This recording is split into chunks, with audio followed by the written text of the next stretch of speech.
Nasaan po ngayon si BFP Director Jesus Fernandez? The reason why I'm asking this because meron pong mga interviews po na nabanggit si DILG Secretary na nalaman daw po na meron din pong mga issue ng katiwalian itong si BFP Director. At sinasabi nga daw po yung kaibigan po ata yun ni DILG Secretary na inofera ng 1.5 million kada truck, yung mga ganong issue po. Nasaan po siya ngayon?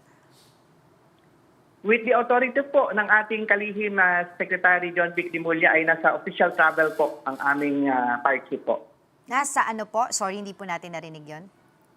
Nasa official travel po. Travel? At yes po, official travel at with the, ano po yon, with the approval ng ating kalihim po, Secretary John Vic Dimulya. At patungkol doon sa statement ng ating kalihim ay meron na rin pong official statement ang BFP na tugon doon. Opo. Meron po bang statement dito si BFP Director regarding these allegations?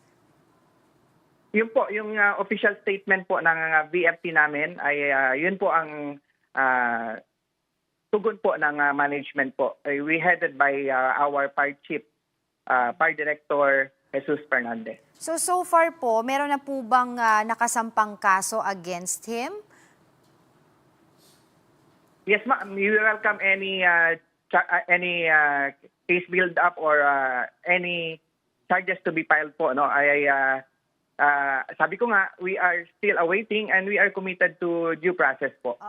So pero ngayon po, as we speak, hindi pa po siya relieved or dismissed or suspended sa kanyang posisyon?